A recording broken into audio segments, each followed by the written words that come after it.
नमस्कार, आप देख रहे हैं इंडिया वॉइस। मैं हूं आपके साथ जूही सिंह और बात करते हैं खबरों की। लोकसभा चुनाव से जुड़ी खबर सामने आ रही है। कुछ ही घंटों में हो सकता है लोकसभा चुनाव की तारीखों का ऐलान।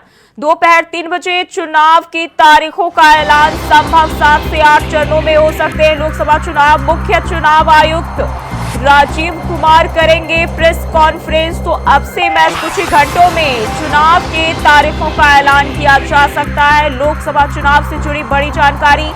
दोपहर 3 बजे चुनाव की तारीखों का ऐलान संभव बताया जा रहा है। बताया जा रहा है कि इस बार भी 7 से 8 चरणों में चुनाव कराए जा सकते हैं और अब से कुछ ही घंटों में लोकसभा चुनाव की तारीखों का ऐलान संभव है। और दोपहर 3 बजे बताया जा रहा है कि चुनाव की तारीखों का ऐलान किया जा सकता है। 7 से 8 चरणों में लोकसभा चुनाव संपन्न कराए जा सकते हैं। मुख्य चुनाव आयुक्त राजीव कुमार प्रेस कॉन्फ्रेंस कर लोकसभा चुनाव की तारीखों का ऐलान करेंगे और चुनाव से जुड़ी जानकारी देंगे प्रेस कॉन्फ्रेंस के जरिए।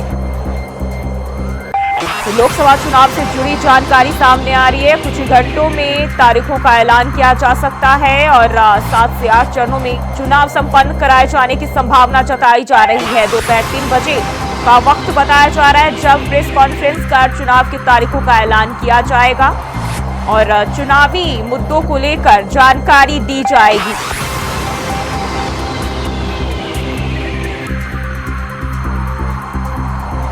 मुख्य चुनाव आयुक्त राजीव कुमार इसको लेकर प्रेस कॉन्फ्रेंस करेंगे 3 बजे। तो बड़ी जानकारी लोकसभा चुनाव को लेकर। और बात करें 2019 के इतिहास की, जहां बीजेपी ने 303 सीटों पर जीत दर्ज की थी, वहीं कांग्रेस के हिस्से 52 सीटें आई थी। और डीएमके की बात करें 24 सीटों पर डीएमके जो है अपनी जीत दर्ज करा पाई थी, वहीं टीएमसी 22 सीटों पर।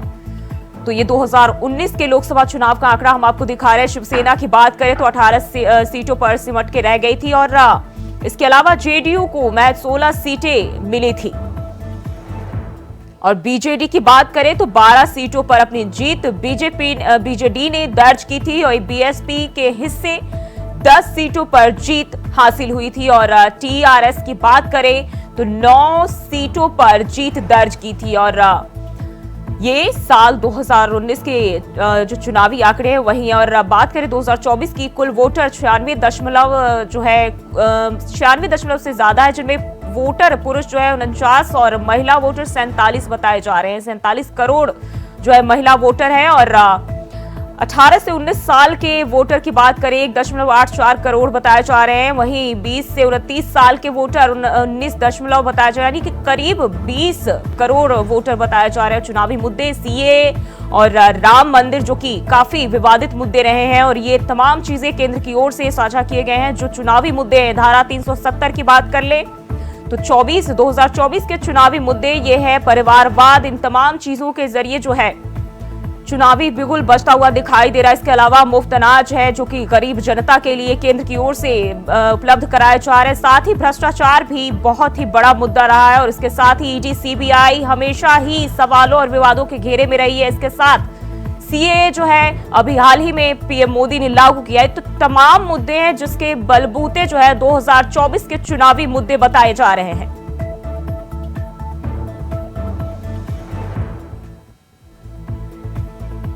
और इसी खबर पर ज्यादा जानकारी के साथ प्रयागराज से शोएब रिजवी हमारे साथ जुड़ गए। शोएब, अब से कुछ ही घंटों में चुनाव की तारीखों का ऐलान किया जा सकता है। चुनाव आयुक्तों की नियुक्ति हो गई है और उसको लेकर कल बैठक भी हुई, लेकिन अब बताया जा रहा है कि अब जो है महज कुछ ही घंटे यानी कि दोपहर 3 बजे का समय है जब इसको लेकर ऐलान किया जा सकता है। क्या जानकारी, क्या अपडेट है? देखिए, निश्चित तौर पर चुनाव आयोग जैसे ही इसकी घोषणा करेगा, आचार संहिता लागू हो जाएगी और उसके बाद कहीं ना कहीं जो राजनीतिक दल हैं वो अपनी कोशिशें तेज कर देंगे। फिलहाल 3 बजे प्रेस कॉन्फ्रेंस चुनाव आयोग करेगा, ऐसी अभी तक जो सूत्रों के हवाले से सूचनाएं हैं उसके हिसाब से 3 बजे प्रेस कॉन्फ्रेंस के बाद तय हो जाएगा कि कितने चरणों में और कहाँ कहाँ पर कब कब चुनाव होगा। जैसे ही आचार संहिता लागू होगी उसके बाद निश्चित तौर पर जो राजनीतिक दल के तमाम पोस्टर होर्डिंग लगे हुए हैं, क्योंकि वो आचार संहिता लागू होने के बाद नियमावली लागू हो जाएगी, उसके बाद उनको हटाए जाने का क्रम भी शुरू हो जाएगा। अगर प्रयागराज की बात करें तो 2 संसदीय सीट यहाँ पर आती है, इलाहाबाद संसदीय सीट और फूलपुर संसदीय सीट। दोनों सीटों पर भारतीय जनता पार्टी का कब्जा है, जहाँ रीता बहुगुणा जोशी इलाहाबाद संसदीय सीट से सांसद हैं। वही फूलपुर की बात करें तो केसी देवी पटेल सांसद हैं। तो कह सकते हैं कि सारी राजनीतिक दल जो है अपनी कोशिशें तेज करेंगे। हालांकि अभी भी किसी भी पार्टी ने अपने प्रत्याशी की घोषणा नहीं की है, जबकि प्रत्याशियों की लिस्ट आना शुरू हो चुकी है। भारतीय जनता पार्टी ने कुछ प्रत्याशियों की घोषणा की है, समाजवादी पार्टी ने कुछ प्रत्याशियों की घोषणा की है। प्रयागराज की अगर दोनों सीटों की बात करें तो एक सीट कांग्रेस के खाते में गई है, एक समाजवादी पार्टी फूलपुर सीट से अपना प्रत्याशी उतारेगी। तो राजनीतिक दलों में जो तेजी आएगी, लेकिन सबसे पहले आयोग की जो प्रेस कॉन्फ्रेंस है, इस पर सबकी निगाहें टिकी हुई हैं, क्योंकि उसके बाद ही तय हो पाएगा कि चुनाव कब से कितने फेज में होगा और कहां कहां कितनी तारीखों को जो मतदाता है अपने मतों का प्रयोग करेंगे। उसके लिए जो आयोग की तैयारियां हैं वो पूरी हो चुकी हैं। तो इसका इंतजार जरूर 3 बजे तक रहेगा। 3 बजे ऐसा बताया जा रहा है कि आज प्रेस कॉन्फ्रेंस करेगा चुनाव आयोग और उसके बाद इसके ऐलान कर देगा। जी शोएब, बहुत बहुत शुक्रिया आपका तमाम जानकारी के लिए। तो दोपहर 3 बजे चुनाव के तारीखों का ऐलान संभव बताया जा रहा है, जब प्रेस कॉन्फ्रेंस कर चुनाव के तारीखों की जानकारी और चुनावी मुद्दों की जानकारी दी जाएगी। और बढ़ते हैं आगे। मथुरा में श्री कृष्ण जन्मभूमि विवाद को लेकर एक और मुकदमा दायर किया गया है। बता दें कि श्री कृष्ण जन्मभूमि और शाहिदगाह मस्जिद विवाद में 19वां मुकदमा दायर किया गया है, जहां सिविल जज सीनियर डिवीजन मथुरा के न्यायालय में वाद दायर किया गया है, जिसमें कहा कि विवादित समझौता ईदगाह पक्ष को जमीन देने के संबंध में जन्मभूमि सेवा संस्थान द्वारा किया गया, उसे खारिज किया जाए। कोर्ट ने पत्रावली को इलाहाबाद हाई कोर्ट स्थानांतरित करने की कार्रवाई शुरू कर दी है, जिससे हाई कोर्ट में चल रहे 18 मुकदमों के साथ इस नए वाद को भी शामिल किया जाए।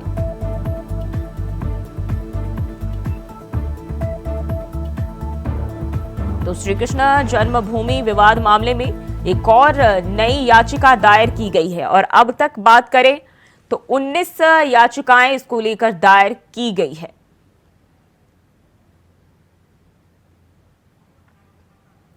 और इसी खबर पर ज्यादा जानकारी के साथ मथुरा से मोहम्मद फारूक हमारे साथ जुड़ गए हैं। फारूक, अगर हम बात करें तो एक बार फिर से बताया जा रहा है कि श्री कृष्ण जन्मभूमि विवाद मामले में एक और मामला दायर किया गया, एक और याचिका दायर की गई है। क्या कुछ जानकारी है इसको लेकर? जी जूही, आपको बताते हैं कि एक मुकदमा जो है शुक्रवार को सिविल जज सीनियर डिवीजन के न्यायालय में मथुरा में एक और नया दाखिल हुआ है। एक वाद और दाखिल हो गया है नया, यानी अब कुल मिला के 19 वाद जो है श्री कृष्ण जन्मभूमि और साई ईदगाह मस्जिद के मामले में 19 वाद जो है अब हो चुके हैं। और कल जो है अलीगंज एटा के जो निवासी हैं विक्रम सिंह राठौर, उन्होंने एक नया वाद दायर किया है और उस वाद में उन्होंने प्रार्थना की है कि कोर्ट ये इस बात को जो है इस फैसले को रिजेक्ट करे, जो फैसला 1967 और 68 में श्री कृष्ण जन्मभूमि और ईदगाह पक्ष में हुआ था, उस फैसले को निरस्त करने की उन्होंने अदालत से मांग की है। और सिविल जज सीनियर डिवीजन की अदालत ने उनके वाद को एक्सेप्ट करते हुए, यानी स्वीकार करते हुए वाद को जो है हाई कोर्ट भेजने की तैयारी शुरू कर दी है। तो इसको मिलाकर जो है अब 18 वाद पहले से ही हाई कोर्ट इलाहाबाद में चल रहे थे, अब ये एक 19वां नया मुकदमा उसमें और जुड़ जाएगा। और इसी तरीके से जो है कुछ लोग और हैं जो श्री कृष्ण जन्मभूमि के पक्षकार हैं, उनका भी यही कहना है कि 1967 और 68 में जो दोनों में समझौता हुआ था, उस समझौते को रिजेक्ट किया जाना चाहिए। यानी ये पूरी भूमि जो है श्री कृष्ण जन्मभूमि की है, यानी 13.37 एकड़ जो भूमि है वो श्री कृष्ण जन्मभूमि की है, और जिसमें जो है 2.5 एकड़ में ईदगाह बनी हुई है, उसको जो है हटाने के लिए ये मुकदमे चल रहे हैं। जी, किसकी ओर से जो है याचिका दाखिल की गई है, क्या इसे स्वीकार कर लिया गया है और इस याचिका में क्या कुछ कहा गया है?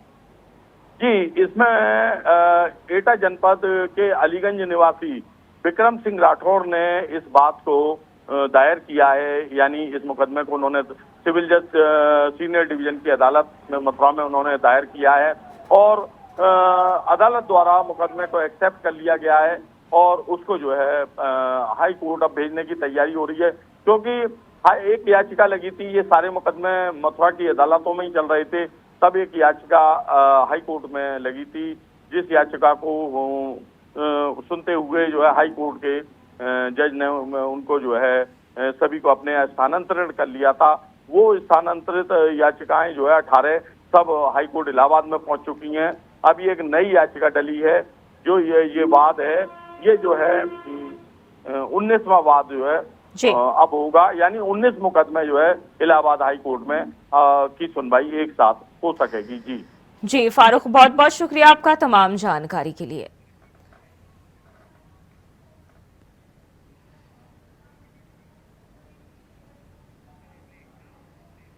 कि लखनऊ में सपा ने अपनी प्रत्याशियों की तीसरी लिस्ट जारी कर दी है, जहां भदोही लोकसभा सीट से तृणमूल कांग्रेस कोटे में देने का ऐलान किया है। बता दें कि टीएमसी ने ललितेश पति त्रिपाठी को अपना प्रत्याशी घोषित किया। बताया जा रहा है कि ललितेश पति त्रिपाठी पूर्व मुख्यमंत्री कमलापति त्रिपाठी के परपोते हैं। और वहीं आपको बता दें कि ललितेश पति त्रिपाठी 2012 में कांग्रेस के विधायक रह चुके हैं, लेकिन साल 2021 में वो कांग्रेस छोड़कर टीएमसी में शामिल हो गए। वहीं अब कांग्रेस गठबंधन के बावजूद सपा ने ललितेश पति त्रिपाठी को सीट दे दी है, जिससे सपा ने कांग्रेस को करारा झटका दिया है।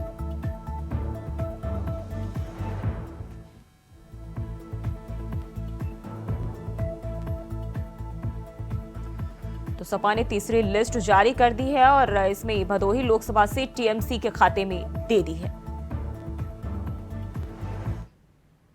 और मैनपुरी में सपा सांसद डिंपल यादव ने एक बड़ा बयान दिया, जहां डिंपल यादव ने मायावती द्वारा समाजवादी पार्टी को दलित विरोधी बताए जाने पर मायावती पर तंज कसा और साथ ही कहा कि ऐसा कुछ नहीं है, कुछ चीज मीडिया के माध्यम से छोड़ दी जाती है। मैं समझती हूँ गठबंधन हो चुका है, जहां बीएसपी जो है तेलंगाना में, जहां टीआरएस के साथ गठबंधन किया है, कांग्रेस के अगेंस्ट में गठबंधन किया है। मैं नहीं समझती हूँ कि किसी भी तरह से इन बातों में कोई सच्चाई है। साथ ही गृह मंत्री अमित शाह के सीए लागू करने के फैसले का उन्होंने स्वागत किया।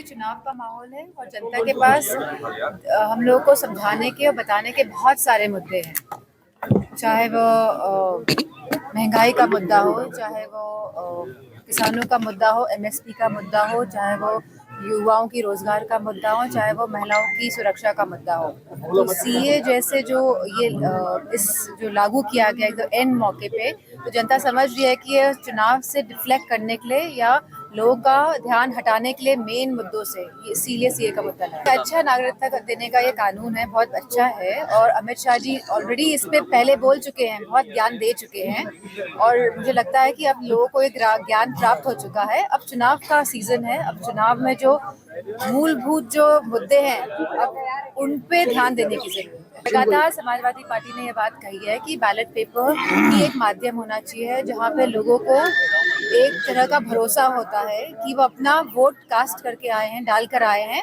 और उसमें कोई चीटिंग नहीं हो सकती है। तो लोगों के अगर मन में कोई शंका है तो मैं समझती हूँ सभी देश, दुनिया के जितने भी देश हैं, सभी बैलेट पेपर के माध्यम से ही चुनाव करते हैं, चाहे वो अंडर डेवलपमेंट कंट्रीज हो, चाहे वो पाकिस्तान हो, चाहे वो बांग्लादेश हो, चाहे वो चाइना, सब बैलेट पेपर के माध्यम से ही चुनाव हो रहे हैं। तो खाली भारत ही एक ऐसा देश क्यों बचे जहाँ पे अभी भी ईवीएम का प्रयोग हो रहा है। जब लोगों के मन में मंशाएं हैं तो मैं समझती हूँ सरकार को और सभी मशीनरीज को इस मंशाओं को दूर करके बैलेट पेपर से चुनाव। सर्वेज जो ज्यादातर होते हैं बीजेपी स्पॉन्सर्ड सर्वेज ही होते हैं, जिस तरह हमको देखने को मिला है बॉन्ड्स, जो बॉन्ड वाला जो मसला आया है और जो चंदा इतना मिला है बड़ी बड़ी पार्टियों को, तो मैं समझती हूँ इस तरह के सर्विस का कोई अभी कोई औचित्य नहीं है।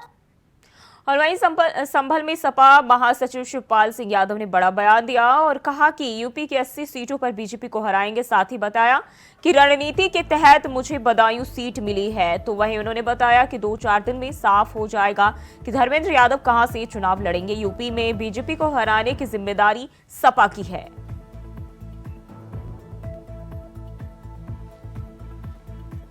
तो शिवपाल यादव ने 80 सीटों पर जीत का दावा किया है और कहा बीजेपी को हराने की जिम्मेदारी सपा की है।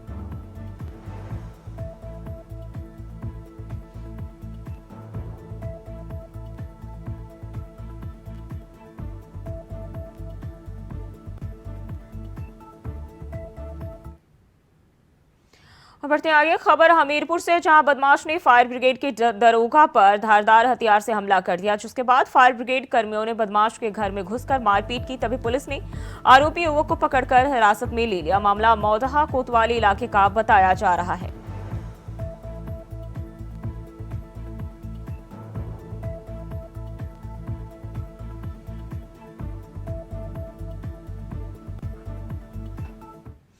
और मथुरा में एक महिला का एसएसपी कार्यालय पर हाई वोल्टेज ड्रामा देखने को मिला। बता दें कि महिला की सुनवाई ना होने पर महिला ने एसएसपी कार्यालय के गेट को बंद कर दिया और एसएसपी से मिलने की गुहार लगाने लगी। बताया जा रहा है कि महिला का आरोप था कि पुलिस द्वारा सालों से कोई सुनवाई नहीं की गई, साथ ही पुलिस पर गलत आरोपों में मुकदमा दर्ज करने का आरोप भी लगाया।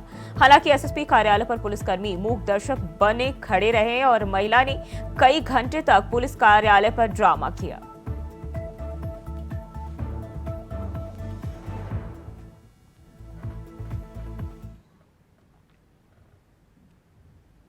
और बढ़ते आगे, लखनऊ से एक मामला सामने आया है, जहां फिल्मी स्टाइल में युवकों पर फायरिंग का मामला किया गया, जिसके बाद दोनों आरोपियों को जेल भेज दिया गया है। बता दें कि आरोपियों के कब्जे से पिस्टल, 4 कारतूस बरामद किए गए। वहीं गाड़ी चलाने वाले पर हत्या की कोशिश करने का मुकदमा भी दर्ज किया गया है।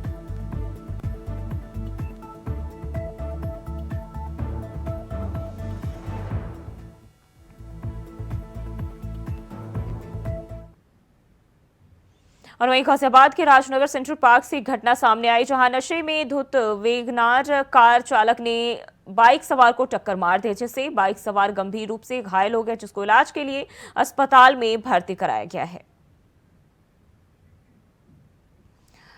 तो बाइक सवार को टक्कर मार दी और बताया जा रहा है कि जो घायल है उसकी हालत फिलहाल गंभीर बताई जा रही। तो नशे में धुत कार ड्राइवर ने टक्कर मार दी और राजनगर सेंट्रल पार्क में यह हादसा हुआ है, सड़क हादसा हुआ है, जहां बाइक सवार को टक्कर मार दी गई है। तो गाजियाबाद के राजनगर सेंट्रल पार्क का यह मामला बताया जा रहा है, जहां नशे में धुत कार सवार ने जो है बाइक सवार को टक्कर मारी।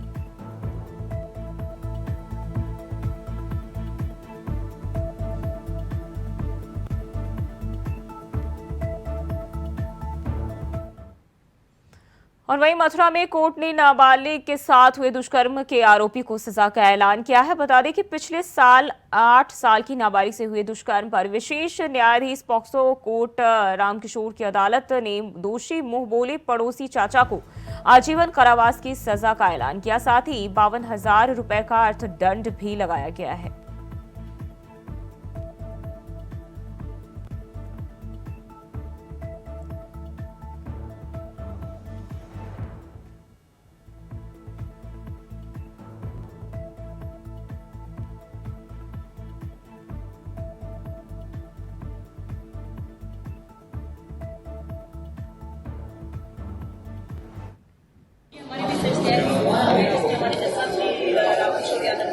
उनके द्वारा थाना भवन के अंतर्गत एक मुकदमा पंजीकृत हुआ था, बेदा अपराध संख्या 215-23।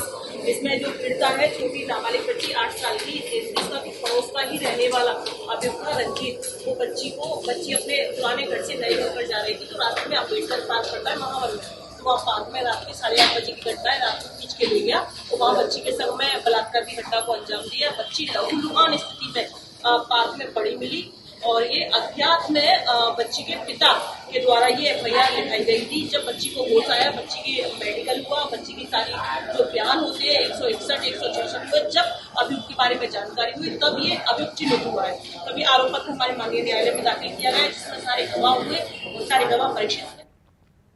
और वहीं गाजियाबाद में अतुल वत्स को विकास प्राधिकरण का उपाध्यक्ष बनाया गया। बता दें कि लोकसभा चुनाव से पहले उत्तर प्रदेश सरकार ने आधा दर्जन आईएएस अधिकारियों के तबादले किए, जिसके बाद अलीगढ़ विकास प्राधिकरण के उपाध्यक्ष अतुल वत्स को गाजियाबाद विकास प्राधिकरण बनाया गया।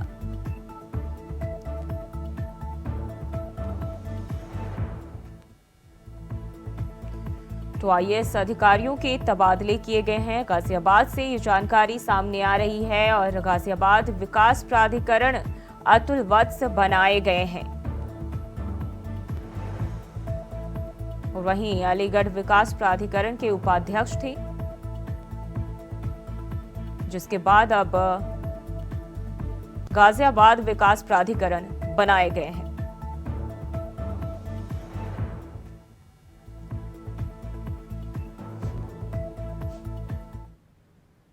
और बढ़ते हैं आगे। जौनपुर के थाना शाहगंज से एक मामला सामने आया है, जहां पुलिस और शातिर चोर के बीच मुठभेड़ हो गई, जहां पुलिस ने शातिर चोर को गिरफ्तार कर लिया है। बता दें कि मुठभेड़ में अभियुक्त के पैर में गोली लग गई, जिसको इलाज के लिए अस्पताल में भर्ती कराया गया है। वहीं पुलिस ने अभियुक्त के कब्जे से बिना नंबर एक मोटरसाइकिल, एक तमंचा, 315 बोर, एक खोखा, एक जिंदा कारतूस भी बरामद किए हैं।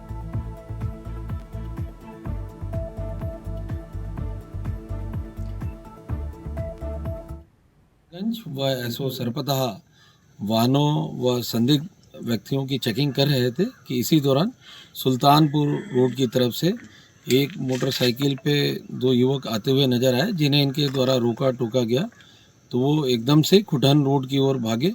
इनके द्वारा वायरलेस साइट पे प्रसारित किए जाने पे खुटन की तरफ से एसओ खुटन के द्वारा भी उसे घेरा गया कि निजामपुर पे सड़क छोड़ के ये कच्चे रास्ते पे ये दोनों मोटरसाइकिल सवार भागे कि इसी दौरान डिसबैलेंस होके ये नीचे गिरे और इसी दौरान इनके द्वारा पुलिस पार्टी पे फायर किया गया और आत्मरक्षार्थ पुलिस पार्टी द्वारा भी इनके ऊपर फायर किया गया, जिसमें कि एक बदमाश के पैर में गोली लगी, जिसे कि इलाज हेतु अस्पताल रवाना किया गया है। और दूसरा जो बदमाश था वह भागने में सफल रहा, जिसकी तलाश की जा रही है।